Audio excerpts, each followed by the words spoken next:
Bloomberg himself has his finger on the trigger. Anyone He's just checking, anti-smoking. all the new. Well, it's like that quote by that congressman about rape. Just the body knows when it's about to happen and just shuts itself down. Sounds like a terribly The OBS. incredible thing to say. Yeah. When was that? I do remember something along I those do lines. remember something about that. There was some congressman that was like in the U.S. that was like in response to the rape stuff was like, yeah, the body just knows how to shut it down. It's no big deal. Yeah, I was like, oh, why shouldn't they be able to get abortions after rape? It's like, oh, yeah, the body just shuts it down. It's like, The body no, knows. it doesn't. Science. Fact and science. That's what happens when you go to evangelical biology class. Sounds like a stellar education. I'm glad he's a congressman and gets to make choices for regular people. To be fair, the people he represents are probably the same perspective, so Yeah, he's sure. representing them well. Yeah, I guess that is representative democracy for you. All right. So today we are going to be taking a look at nicotine just generally. There's some new proposals in the States in particular about potentially limiting the amount of nicotine in cigarettes. There's some big fights brewing over things like the Juul vapes and whatnot in the States as well, but also in Canada there's been some proposals to ban flavors and all of that. So we wanted to take a look at nicotine in general, nicotine use, and then look at the newest regulations, see what they might do or not do in terms of helping with the cessation of nicotine consumption, and then just basically what it means for regular people. So Price, if you want to kick it off with what you found, we'll just lay the groundwork with like kind of some base numbers and some Western nations and go from there. Yeah, so I looked into the UK a bit because they have a pretty clearly defined plan to what they call smoke-free England by 2030. But smoke-free in this case means a smoking rate below 5%, so it's a little disingenuous. But 5% smoking England by 2030 doesn't have the same ring to it. And right now, their smoking rate is 15%, and it's down from 19%, so 4% in the last 5 years. So it's pretty ambitious to attempt to get a further reduction of about 10% in the next 10 years. Not even 10 years now. And in that vein, their roadmap to a smoke-free 2030 includes legislating to force tobacco manufacturers to finance a smoke-free 2030 fund. So they need more money. Ensuring universal access to support for smokers to quit in healthcare and community settings. And this is the big difference between the UK and a lot of countries, is that they seem to really be incorporating e-cigarettes and vapes into their quitting plans as harm reduction. And they're very optimistic about the outcome of vapes because, while there's not really long-term data, they have been around for about 15 years. So they think they would have seen something by now if there was going to be terrible consequences to vaping. And the efficacy of vaping, as demonstrated in the UK, where they use it in conjunction with other smoking cessation methods, seems to be about twice as effective as your standard nicotine replacement, which is like gums and patches. It's about twice as effective to vape instead. And the one British group that's arguing against their cessation plan is the Institute of Economic Affairs, which argues that smoking results in a net saving for the government due to paying tobacco duty and the missed old age expenditures due to premature mortality. Or in other words, smokers die young, so they save the government money taking care of them when they're old. And one optimistic thing that you never thought you'd hear about COVID is that it appears to have actually made people quit smoking in the UK on a relatively unprecedented level, with the raw numbers of smokers quitting in 2020 being higher than any year since 2007. And in 2007, a lot more people actually smoked. So as a percentage, I think it's the highest they've ever had.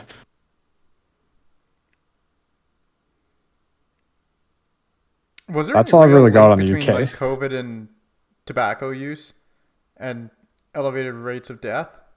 I never know. I'd never looked into it if that was ever an actual link. I don't know if you I guys know mean, or not, but I don't know the numbers, but if it wasn't, I would suspect the study because your lungs being screwed up does not bode well for COVID no matter what. Well, I think it's actually a bit ambiguous because there was some like early preprint research that smoking was protective, yeah, that came out of and China though, didn't it? I think there was a couple different preprints out of various places. So I don't think I haven't seen anything conclusive. Maybe there has been like a more conclusive, thorough analysis done. But like when I was like looking, this was like a year and a half ago. Like the last time I paid attention that closely, it was like there was like reports both ways. The meta-analysis I just looked up, it says that it doubles the mortality risk in COVID-19. Interesting. I think I remember at least one of the studies that appeared to have found smoking to be protective was protective against infection, but then when smokers got it, they had a worse outcome. I think there was some really strange study like that. Well, again, you're gonna have like a whole bunch of confounding things with different variants, right? Like all the protective ones I saw were with the original strain, which is going to be a far cry from whatever BA5 or whatever is going on. But I wonder if like more than just like the mortality thing, making people concerned, it's just like people weren't leaving their house, so that, like a lot of their regular habits were broken, right? So they don't go. If you're working from home, you're not going outside. Like you're not going by the shop and getting cigarettes. You know what I mean? Like more to do with just a completely Yeah, like a different big element of break the in actual your virus itself. just a big break in your lifestyle and your habits. And then one of the things you do in response is quit smoking because you probably were trying to anyway. And then you finally just have the like chance or opportunity because you just have a huge lifestyle change that's forced on you. Although, according to this meta-analysis, unfortunately for those that quit smoking, they did not find a significant difference in mortality rate between the smokers that quit and smokers that still smoked. So that was only 11,000 patients, so there may be a difference, but they didn't find one. Interesting. So smoking set you up for bad mortality outcomes. Well, again, that's probably a lot of that's correlational, right? So it could just be smokers are less healthy.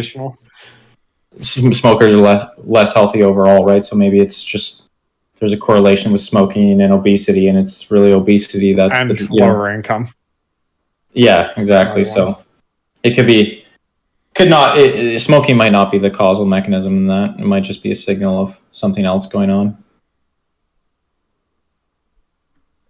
Do we want to go on to the US? Do some data on because similar data on them? They go quite the other way, don't they, on the smoking cessation? They don't like vapes, I don't think. Nope. Yeah, the numbers are pretty similar, I think, in terms of like rate. The stat I saw was 12.5% of American adults smoke in America, which is pretty similar to the UK number. Yeah, not, but in the same ballpark, and they're not on into vaping nearly as much. Seems like they haven't decided 100%, but right now they're cracking down on especially the flavored stuff, and I mean that's also on cigarettes. And they had the big Avali scare, e-cigarette vaping associated lung injury. That was 2019, if you remember. That got vapes a lot of bad press, and in all the studies that they did on the people's lungs, it was vitamin E and THC. Vitamin E being used to cut the THC in low quality THC, and that got plastered to all vapes, not just THC vapes, in terms of bad public opinion. It was really funny because when I was doing research, like even full, like proper news channels they would not make the distinction. They would just go on to say that, oh, there's this damage coming from vaping, and then they would just apply it like wholesale to all vaping, and they would even a couple of them would say it's like THC vapes, and then they would just conflate the two. Yeah, but to be fair, it's probably because they just don't know the difference, because the staff writers at most of those places probably have never smoked in their life, because it's just not the... Yeah, but that's the if you're a researcher for like a staff writer, you should have. But in more in-depth defense is that they do have testimony from a few of the patients with EVALI that they only smoked nicotine, but that's suspect because American health insurance won't cover your medical costs if you're smoking an illegal substance, and there were no tests done on them. But the people that had tests done on them to scope their lungs found THC and vitamin E. And it's the people that have not had tests done on them that claim that they only smoked nicotine vapes that give a small amount of credibility to the idea that nicotine vapes might have the ability to cause that same health effect. Yeah, it definitely, like, those studies, you can't conflate the nicotine and the THC vapes, like, from those studies, but people do, and I don't know. I think it's a little disingenuous and just factually incorrect to do something like that. But, Well, and even that, I couldn't find data on how many acute health effects are caused by cigarettes, but the vapes was up until 2020. So in about 10 years of vapes being a big thing, they had 2,807 hospitalizations with 68 deaths over like 10 years. It's really not a very high rate.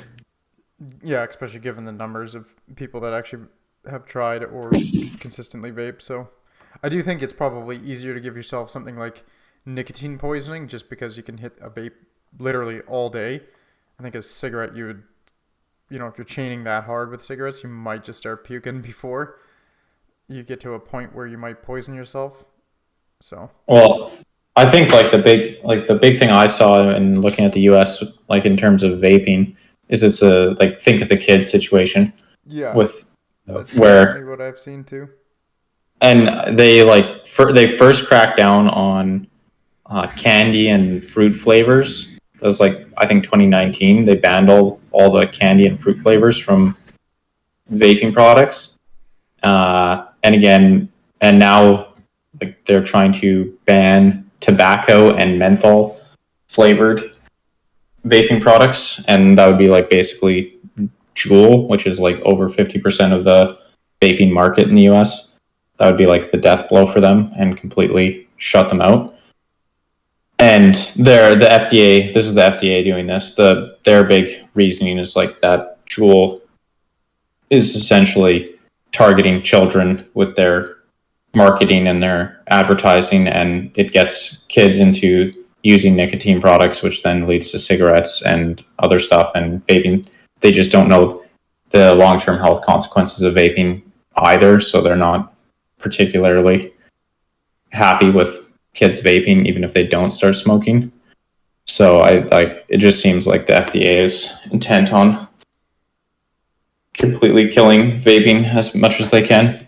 Yeah. The one thing I did see that seemed odd was there's definitely a sense when you're watching American reports on it that they consider nicotine to just be a terrible drug, when the vast majority of the ill effects from smoking come from the components that aren't nicotine.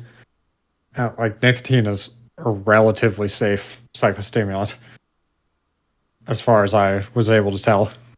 Yeah, I guess the one thing you can say about nicotine is it's insanely addictive.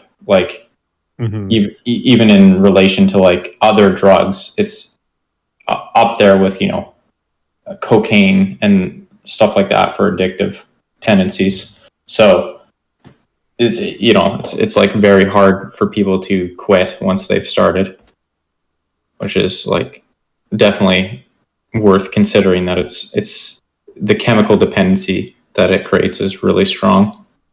And that's why when I was I listened to a podcast by a few American doctors, and they said it's almost always like you basically have to include a nicotine supplement, and they usually include like a baseline nicotine supplement, like a patch that'll give you nicotine all day long, and then also something like a gum or an inhaler or a nasal spray that'll give you a shot when you have a specific craving. So kind of like double whammy it to just try and keep you from needing cigarettes.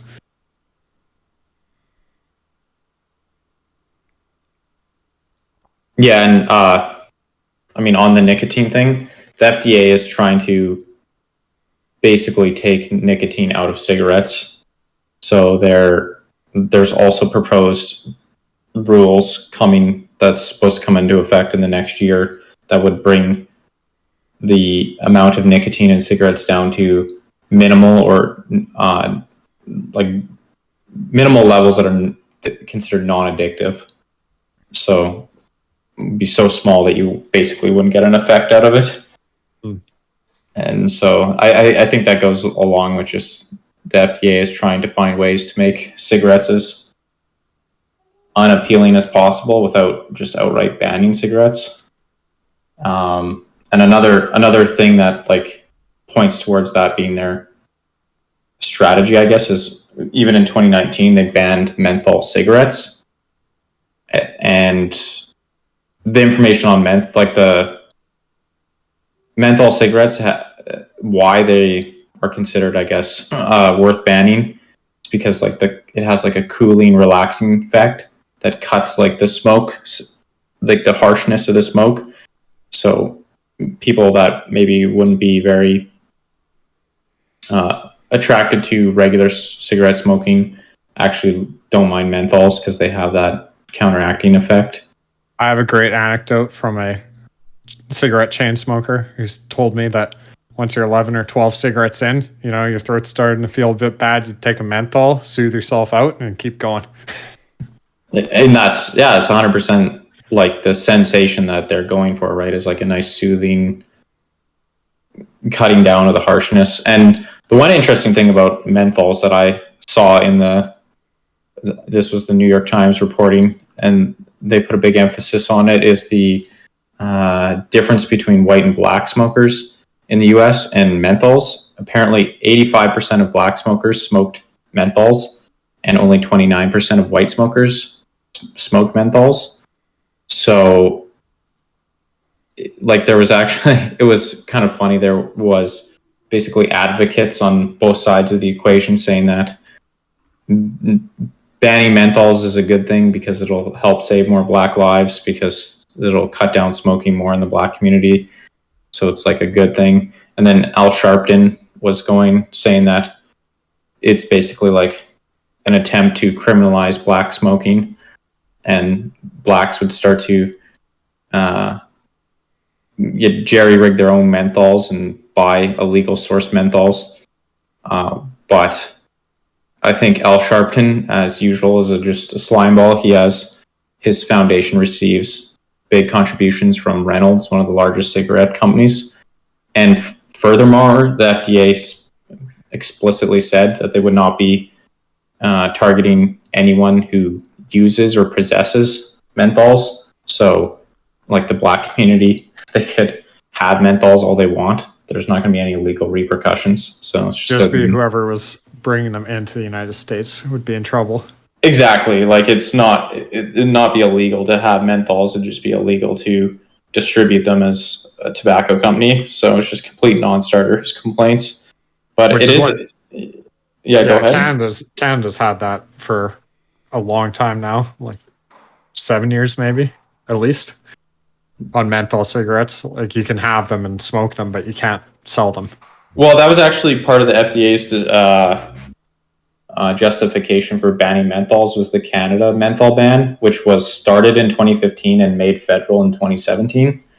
And there was research done at one university showing that I think it was roughly 21% of menthol cigarette smokers quit in the period of time after menthol ban versus 13% of non-menthol smokers. So basically, there was an increase in quitting in the menthol smoking group.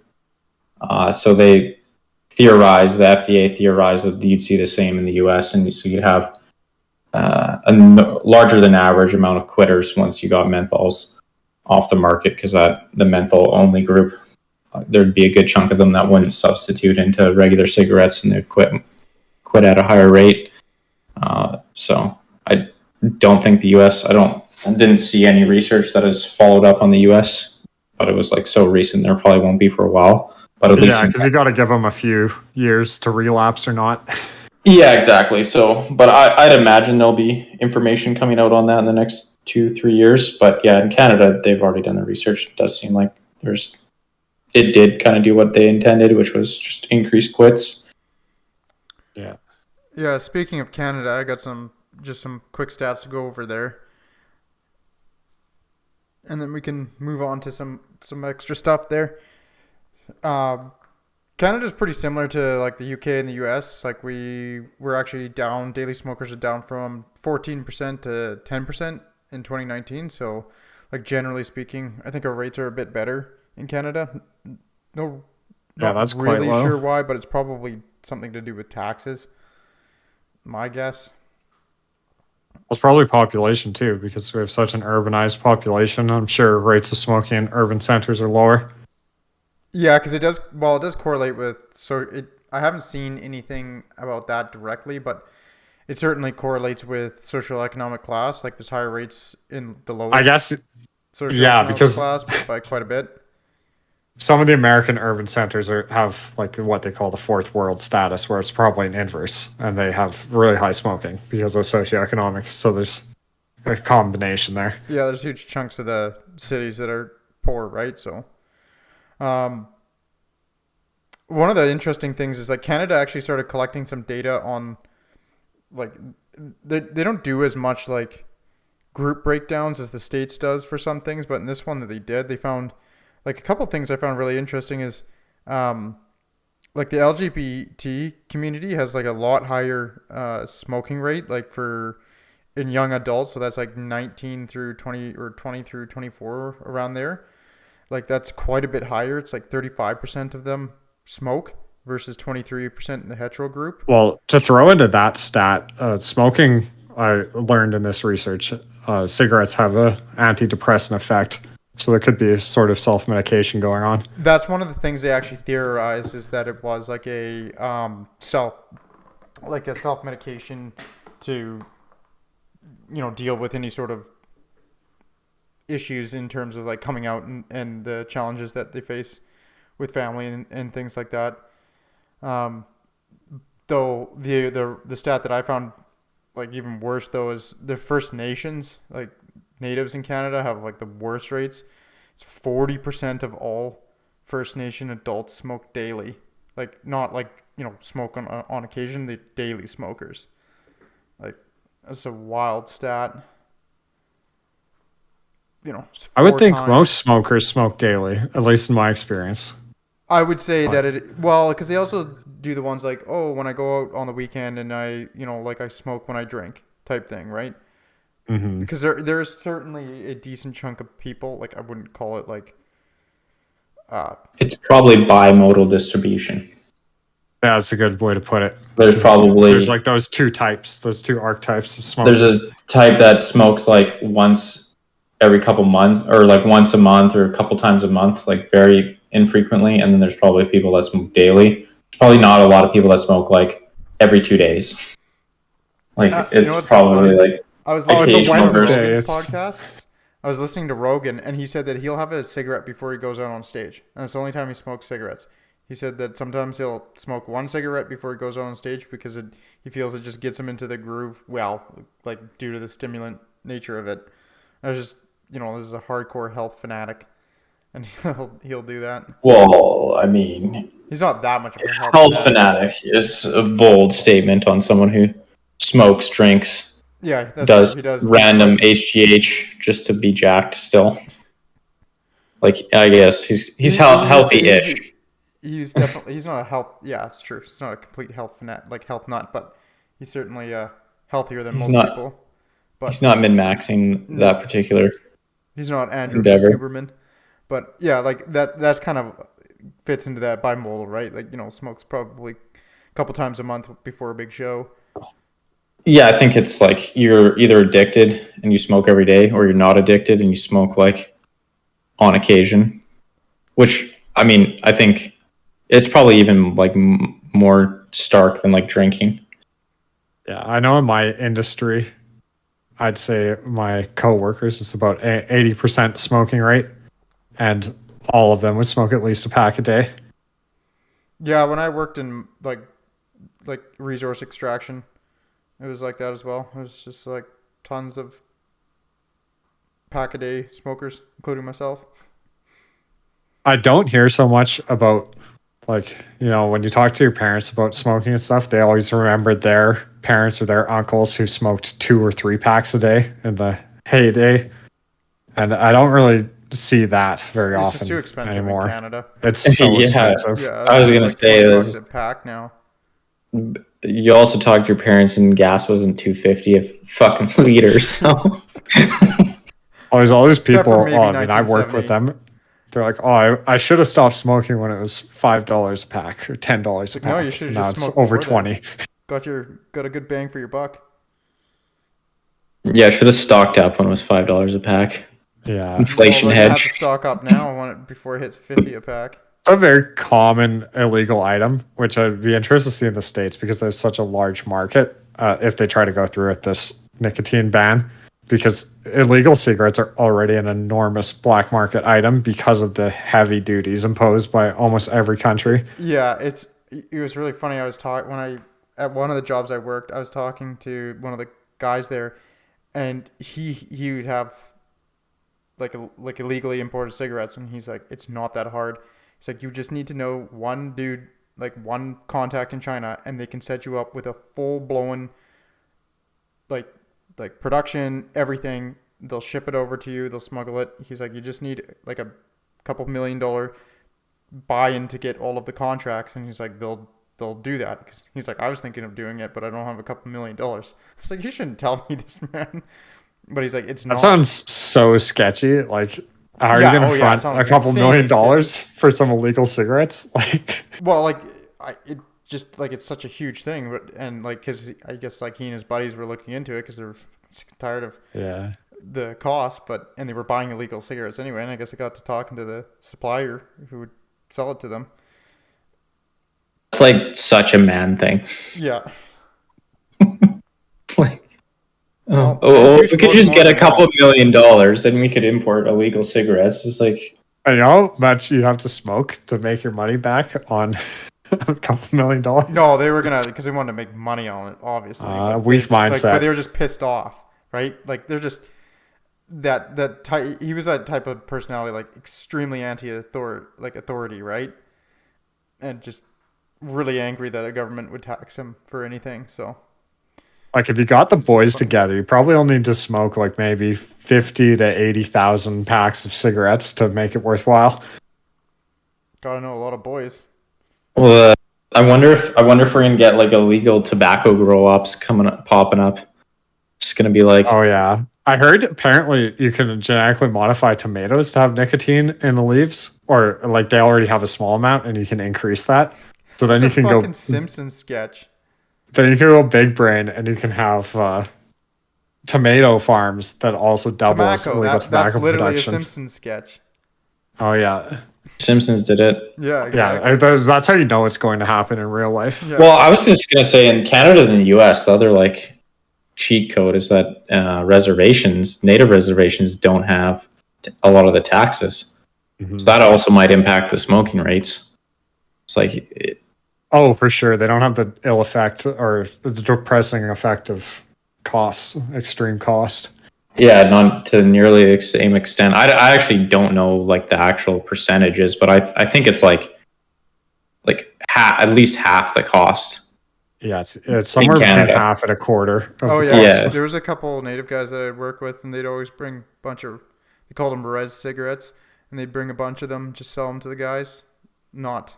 Yeah, that was like a non-insignificant portion of some of the guys I knew high school income. That was like how they made their Yeah. spending money.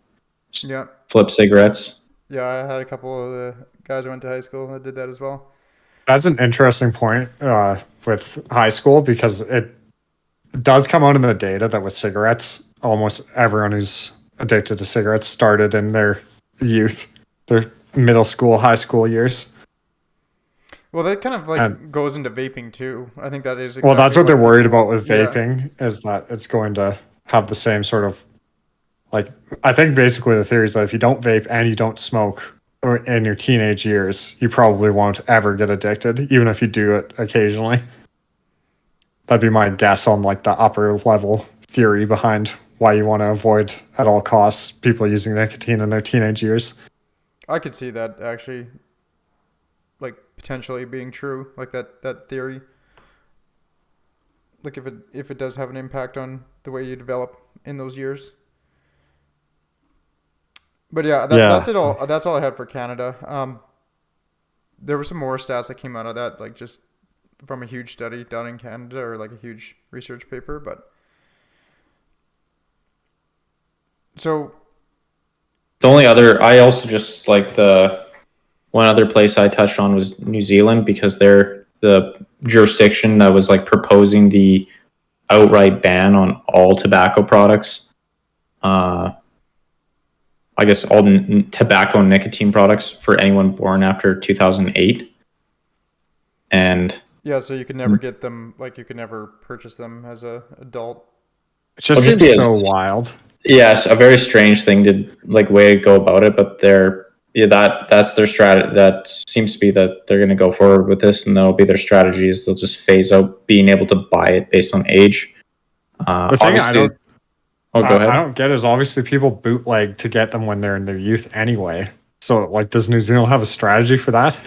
Well, part of their strategy, it just seems like they're making buying cigarettes a giant pain in the ass in general. So they went from like 8,000 locations that stock cigarettes, so probably like your standard convenience store / whatever, to 500. So they like only select places stock them. Oh yeah, And- then you could have more enforcement of rules. Yeah, like if it was Yeah. like government controlled too. And they're like very similar to all the other countries we covered. Their 13% smoking rate. The Maori population is like a lot higher at about a third. But obviously, yeah, a lot of the same complaints were made in response to their legislation, which was like, well, obviously there's just going to be A, illegal cigarettes brought in, and B, people buying cigarettes for people in the younger age groups. But I think some of their logic was along the same lines as what you guys were discussing with like stopping young people from smoking, and if they don't start when they're young, they won't ever start. So I could see, I guess, like never being given the opportunity to legally buy will probably just dissuade some percentage, I guess, would be the theory. Yeah, it makes some, like, there's definitely be an effect, but it's obviously, I just can't see it being a total effect. But yeah, there probably will be a depressing effect on the amount of young people that smoke. And I don't know. I guess New Zealand has a little easier time probably controlling illegal imports than Yeah, a place like the US or Canada can't Where control there's- any of the yeah. drug imports, that's for sure. Like There's Land no land. borders are just awful. different. What's that? well, especially land borders with places that haven't followed suit with your. Yeah, you know, I guess like if the U.S. strong-armed Mexico into something, then they wouldn't have land borders with totally crazy. Although I mean, Canada's still gonna have full nicotine cigarettes. Like, it'll be difficult. Yeah, but I could see Canada going the same way as the States, to be honest. Like, I would imagine that our government. Well, if the U.S. does it, I bet you we'd follow suit. It Yeah, just Well- makes sense. I bet Canada will one up. Trudeau won't want to lose. That's true. We actually signal. need to one up both New Zealand and the U.S. at this rate. So I don't know what he's gonna pull. Oh, he won't. You'll have to have an app on your phone if you're a smoker. You'll have to fill out a form every time you smoke. it'll be like you get it dispensed from the government one Smoke cigarette at a can time. app. Yeah, the smoke can app. Yeah, I don't know. I can't see it working very well if Canada and Mexico, don't follow along with the Well, and U.S. Mexico's not going to. The states can't strong arm them into anything. You forget that your boy DJ Trump is going to be back in, and he's It's going to true. be. He might. And you gonna think be he's gonna go the way of strong arming Mexico into banning banning cigarettes rather than cigarettes. bringing cigarettes I, back? I can't. Yeah. I cannot imagine that the cartels would take. He's got kindly- his best interests of the working class in mind, and he knows that they suffer disproportionately from cigarette abuse. Yeah, I don't see it. I don't see Trump pandering to his base by forcing Mexico to stop bringing in illegal cigarettes, but we'll see. That's a bold prediction. Gotta have those wild card picks once in a while. Yeah, that didn't have that on my 2024 bingo card. But I don't think that's gonna happen. Do we want to just kind of? I think we should touch on vaping a bit more because we covered like tobacco itself, but probably do a little bit more on the vape. Yeah, like I really like the UK's. They seem to be the jurisdiction that's the most pro vape. Like they just want to give everybody who smokes. Well, they'll give them options, but a vape is considered an option on par with your other cessation options. Whereas in the US, it's kind of a last ditch, like, oh, everything else didn't work for you. And then there's something like 20 countries where you aren't even legally allowed to have a vape. Well, I know that Australia has banned all nicotine infused e-juice. You can only get it through a prescription from a doctor, and there's like 8 doctors who are registered in the entire country that actually like have registered for the program to do that. So it's basically like a non-starter. Like you just can't get it.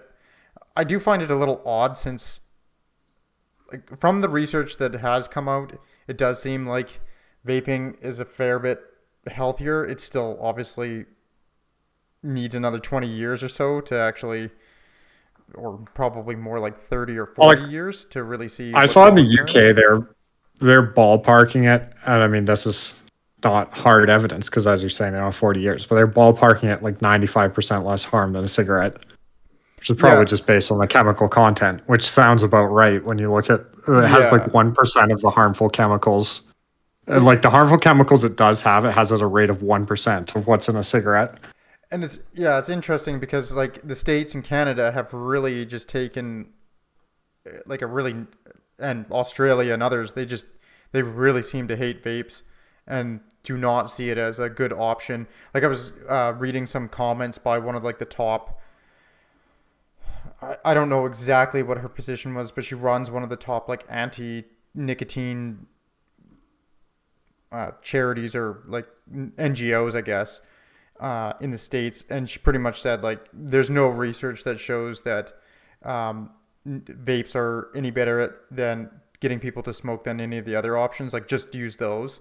Like very dismissive of it, but despite the fact that like the UK has found otherwise. And yeah, the American medical system is not doing good peer-reviewed studies on vaping efficacy, from what I heard listening to some people talk about it, because even the American doctors talking about it quote the UK studies. Well, I find it interesting, like you mentioned before we started the podcast, it sounds like some of that stuff is funded, like the anti-vape stuff in the States, funded by tobacco companies. Yeah, it's really like a sort of weird trail of money, and tobacco companies are known to throw their weight around in the research industry. So there's a lot of suspicion about where some of these no effect results are coming from. Like they set up the study in such a way that they don't find an effect, and that's actually the goal.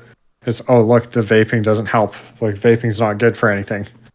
Well, I know like this is obviously anecdotal, but when it came to vaping, like because I'm an ex-smoker and ex-vapor, and vaping absolutely helped me quit like tobacco itself. And just generally I felt way better vaping than when I did smoking. Like you just like get up in the morning and you just feel like absolute dog shit as a smoker. Not the same for vape for sure. Like it wasn't even comparable. And quite a few people that I knew who were all smokers, like they switched over to vapes. Some of them still would smoke cigarettes, but a good chunk of them, they went pure vape and they never took a cigarette again. And obviously this is anecdotal, but we are the people that would have been studied in this. So that's the really interesting thing with like there being a fair number of results that say it doesn't have an effect, and then you can easily find an anecdote from people you know in real life that have been helped by vaping. And it's like, what are the odds that you just know? Like, it just seems odd, and unless there's some weird correlation between, being higher socioeconomic status and vaping helping you quit that disappears at lower. Like, is it some weird thing that plays out in the statistics? But in a one-on-one setting, like real people get helped by vaping for sure. Yeah, the one thing I would say, like personal experience with vaping, there's like an issue that I noticed is you will probably consume a lot more nicotine potentially. Like if you're because you can sit around and hit a vape like 24/7, and depending on the not content, ruin your lungs. Yeah, like that's the thing though. It's like, because I was one of those vapors who like 24/7, and I still felt a lot better. Like I could go for runs and shit. Like I actually like got into like all right shape while vaping, but when I was smoking, like no chance. Like I was trying to like quit, but I was still smoking like close to a pack a day or some shit, and you couldn't do it. Like I was just dying on the treadmill. And then vaping, it wasn't great, but like I could still do like a 40-minute hard run, which just like 10 minutes on the treadmill when I was a smoker. Just fucking passed out on the floor after being if you look up tossed off. The visual demonstrations of like what actually goes into your body, what goes into your body from a vape versus a cigarette, it's shocking. Like just the difference, right? Yeah, exactly. The vape leaves little to no residue in like a vacuum chamber, and then the cigarette obviously stains the vacuum chamber and leaves it all black and gross. Like, everyone's seen the pictures of the lungs that they put everywhere. It's just instantly you see what a cigarette actually puts inside your body.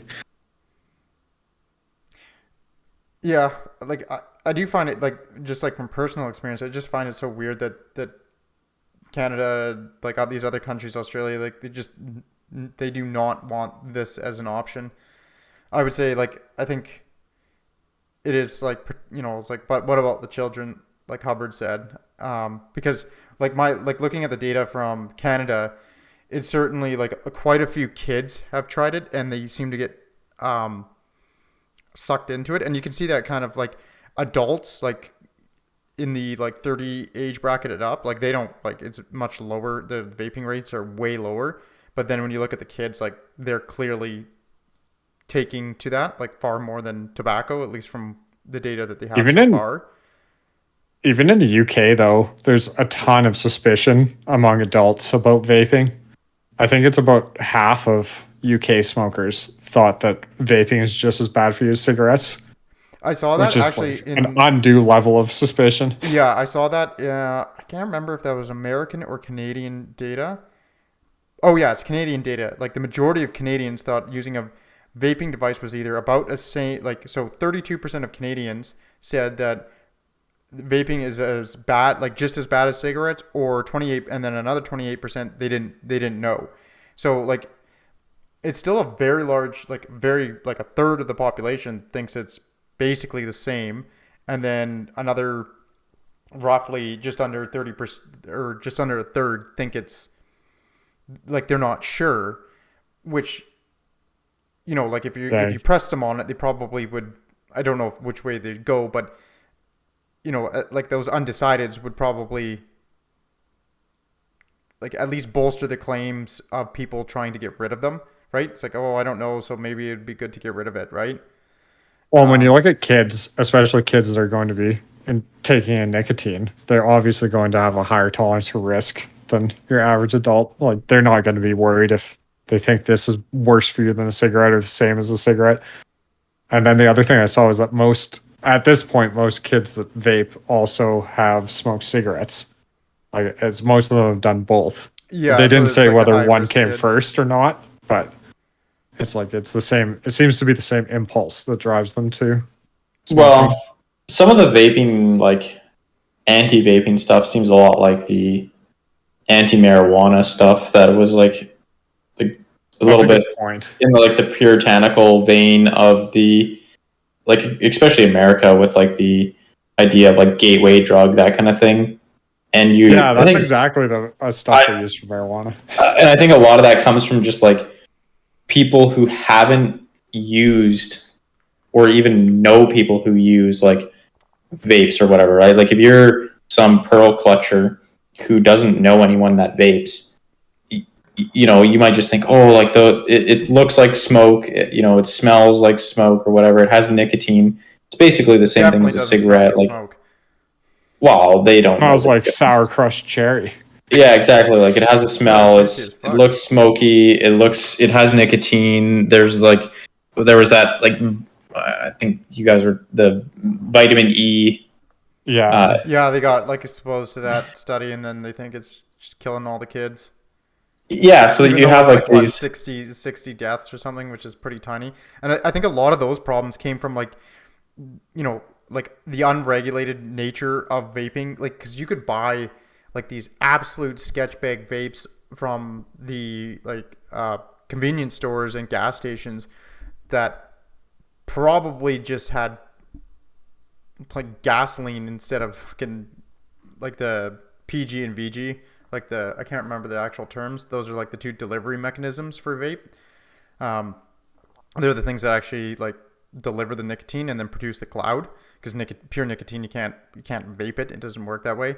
You actually need a delivery mechanism, and I think it's like propylene glycol and then vegetable Yeah, glycerin. that's the cloud. Yeah, and those two, and like the States does have like when I was looking at this, like the States has a pretty big problem where it's easy to set up like a company from China that will produce a ton of these particularly disposable ones and then ship them over, and you just set up like like some shell companies to extract the profits, and then the second you get scrutiny, you just shut it down and start another one. And like there's no telling what those types of products are going to have in them. And so I think maybe even some of those deaths and problems are coming from the fact that, particularly in the States, a lot of that isn't being subject to strict quality control and that type of thing, where it's just, It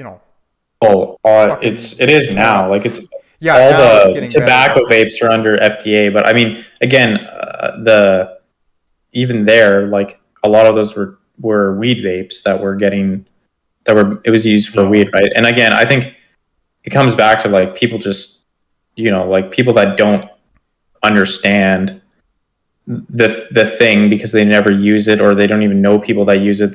It's just like scary bad thing that my, puritanical moral says is bad, and it therefore less of it is better, right? And I think like that was like the big, like the weed was like painted as this like, the devil lettuce, and like it's like gonna get you into like Satan worship, and like this is like way back in the 60s 70s, where you had like concerns that like weed would drag you into like this dark lifestyle, Sketchy underworld. yeah. And it's like, but anyone that had actually like tried weed was like, no, it's just like it gives you like some sort of high, but it doesn't make you violent, it doesn't make you satanic, it doesn't do any of this shit. It's just ignorant people that had no idea what it actually did and thought weed was, akin to crocodile or bath salts. And, you have like religious groups pushing that narrative, like basically propaganda, right? And I mean, you could see how a tobacco company could also, put their money to work in using those same channels to get, sentiment stirred up. I don't know if that's happened in the US, but you could easily see it happening. Like, oh, let's kind of do a bit of an underground campaign against vaping because we can. And there's already like a Interesting enough, now precedent. the tobacco companies are now in the crosshairs. So And there's even a big social media campaign because one of the teenage girls who got Evali started a campaign to stop teens vaping, or stop everyone vaping, I think was actually the campaign. And so she got a bunch of traction with that on social media and on the mainstream news. It's like, oh, this could happen to anybody. It's like, well, no, because most people don't have cheap THC vapes that are cut with vitamin E. Yeah, most people are using Juul, which is like boring corporate regulated. Like yeah, Like no concern. no case of a volley has cropped up anywhere outside the United States, which is pretty telling. yeah, Like there may have been some that just went undiagnosed because they aren't as prevalent, but like the prevalence hasn't reached the point where anyone's realized it's happening outside of the United States. yeah, and it's not like this stuff isn't available in large numbers all over the world. So like the stuff is pretty ubiquitous now. So you would expect at least some evidence that would be touted, like, oh, look at all these cases in Europe, and look at all these cases in Asia, and look at all these I heard cases in Euros just don't like their THC. Super against THC in Europe. Well, like, but that's the thing. It's like you would think that you would have this with regular nicotine vapes, right? Like if this was going to be like something that you could even then, so like the whole thing is misinformation. Like, yeah, I also just, like, is it misinformation, disinformation, or malinformation? Now you're getting way too technical. I don't know. right. I guess it's depending who says it. Got to look at the next bill. You got to get the Ministry of Truth in here. Gotta get the correct prefix. You mean the CRTC? Well, yeah, true. But I just think like there's definitely just a reactionary new thing equals bad in a lot of people as well. And I think that's like, I don't know, for whatever reason, America really brings it home a lot of the time. They're very reactive there. And so just anything new is going to be.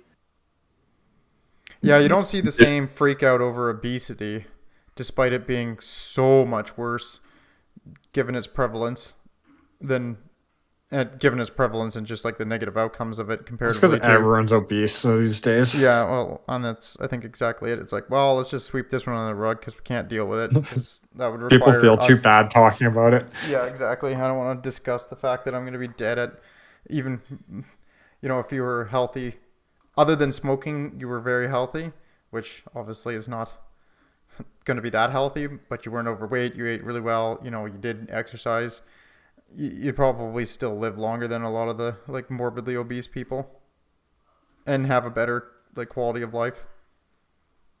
I think that's the biggest thing. Like, man, must be rough.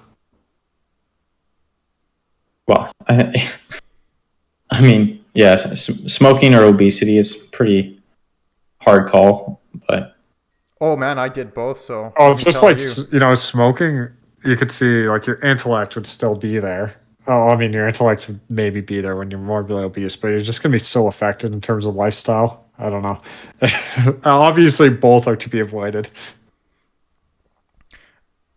I think I felt better It's like when very unfortunate. Would you rather? Completely voluntary, and it's like gun to your head. Would you rather be morbidly obese or smoke? Pack a day. Yeah, I think honestly, I would take pack a day because at least I, have interesting conversations with people. Just because it's social. Being obese is just you're just fat. That's true. Nobody cares about you. Like it's like a guarantee you're for the boys if you're smoking. Yeah, exactly. It's a at day. least you can go out and have an interesting conversation at a bar. Whereas if you're fat, it's just like there's no upside to being fat. And I speak as somebody who is like both. Like I wasn't morbidly obese, but definitely obese and a smoker. And it's like, and at different times too. And it's just like, man, I'd probably take the smoking, but at least morbidly obese doesn't cost you nearly as much. Smoking is that. Oh, I don't know about that. Depends what you want to eat. And depends on how you do it. Like if you order skip the dishes to obesity. Yeah, sure. You might actually spend more. Like even with $20 a pack in Canada, you might actually Like you or can junk food, and then you're even paying tax on it. like there's like plenty of people that probably have like a $1,000 to $2,000 food ordering bill a month. I'd just Like be no an joke. alcoholic instead. I think that'd be more fun than both of them. It's like, there you go. That's the gun to my head, the choice that I'm going to make. I think based on the trailing off we're doing, we're pretty Yeah. well summed up the topic. Yeah, so I think we could probably move into like just general thoughts of, what it means for regular folk. What are some maybe longer term societal changes and that might be coming down the pike and their implications. I feel like Yes. everyone who smokes should try vaping and stopping. Like stop smoking and try vaping. Even if they're not I going would to agree stop with that. Like vaping. given It like just seems so much better. my suggestion as just like don't do either, but yeah, I definitely would always suggest that after doing both, like yeah, vaping definitely better. Like it's just yeah, you do not feel nearly as shitty. You're not going to feel good, that's for sure, but you're not going to feel like absolute crap. So I guess my one thought on like the regular person thing is like I actually saw some like rumblings from various places about how like people like the government cracking down on smoking is just like one more like conspiracy of like the elites coming after the average Joe, which I think is like this is like one of those cases where you can tell. I think it illustrates like that it is not some it's like a litmus test for like the fact that the government isn't some crazy Illuminati organization that's like going after you for specifically targeting like the little guy or whatever. I think like the most logical thing is like there's a bunch of technocrats in power who have the power, and they honest to goodness see like reducing smoking as a good thing, which it probably is, obviously. And they're willing, in this case, they're willing to like ban things because they think it's bad. And I guess it just like, for regular people, I think it highlights like the motivation and the type of person that you're dealing with, like in politics. They're not big bad evil that's like intentionally like trying to screw you. They're just like are out of touch technocrats that just have an opinion on what's best, and they're going to use their considerable power to bring that about with heavy-handed government intervention. And if you are someone that like agrees with like banning smoking, which I think it's just like you should consider like like it is pretty crazy that the government, like the FDA, can just come out and say like, oh, this thing is no longer available to anyone after this date. And you might agree with it with smoking, but I think it's just like should be a bit of a cautionary tale of like how much power we extend like bureaucrats and technocrats, and just like giving them the ability to just unilaterally decide that the population as a whole no longer gets access to this thing or that thing or whatever. I just think that's a bit sobering. I think that's a good I point of agree with what I that. really prefer about the British plan, because like they just generally want to decrease smoking, and it's they're not putting top down prohibitions, and their medical establishment is like, well, smoking cessation seems to work the best with vaping, so we're going to start incorporating that more so to try and get more smoking cessation for harm reduction in our population. Like it just seems a lot more natural than the sort of Yeah, it's top down not like edicts. yeah. And Hubbard's, I'd 100% agree with that. That is my opinion as well. I think that you'll find that if like okay, today it's smoking, but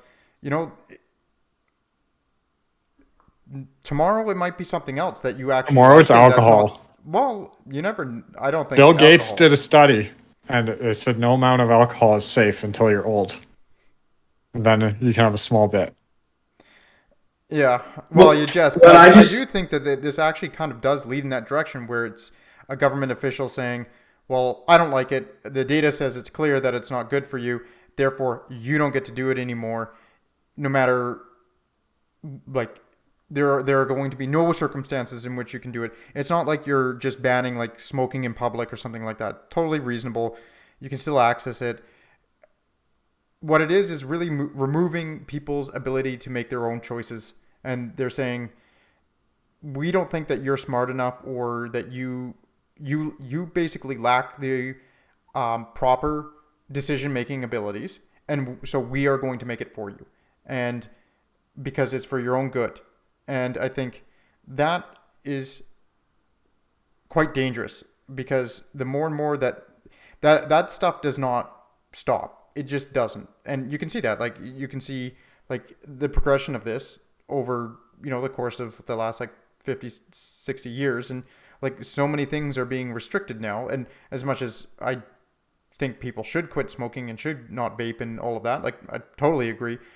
I don't think the way to do that is by just bludgeoning the population into submission with edicts and bans and stuff like that. Because one, prohibition doesn't seem to really work, as we've seen before. And two, like, in this world, like, a part of what it means to live in a liberal democracy is you get to make some choices. And if those are stupid, then that's on you. And would it be nice if you didn't make the dumb choices? Yes. But, the alternative is, well, you now have to listen to somebody in Ottawa or in Washington with many, many, many things that you used to be able to make your own choice on, even if that choice might be unhealthy. But, I think it does lead to a world in which you are severely restricted in what you can do. And I think that'll only expand to more and more things, and things that are, I think, will become less and less reasonable even to regular people. Well, I think, just like Price was saying, like, there's like a good way to do it and a bad way. And I think the good way to do it is just structure incentives such that it's just pretty irresistible to, quit smoking essentially, or not smoke. Yeah. And tobacco. give the best alternatives exactly. available. And the bad way to do it is, just it's coercion versus, like, just incentive structures that are, like, if you still want to make the choice to go smoke, like, it doesn't sound like the UK is going to be doing anything about that. Like, you can still go do it, but you're going to have, like, all of the incentive is going to go the way of some form of smoking cessation. And good. There you go. Well, you still have to look, like, it's roughly half of all smokers try to quit any given year, I think. It's just like, most people don't succeed at quitting. That's the biggest problem with smoking. I would say the same thing is going to be true for vaping as well. But that's the whole point of getting people onto vaping instead of smoking, is harm reduction. Because even if, like, they can't quit smoking, but they can switch to vaping. Like, if you view it in that sense, is they're still intaking nicotine, but now it's from a way that's a lot less harmful to the body. Like, that's just a huge win. Yeah, exactly. Yeah, that's all I had. If you guys got any closing thoughts. No, not much beyond that. Just, it just really is something. Smoking today, something tomorrow. Yeah, exactly. Vaping tomorrow. Well, yeah, look at Australia, and it's all gone now, so. All right, well, thanks for listening. Peace. Peace. Peace.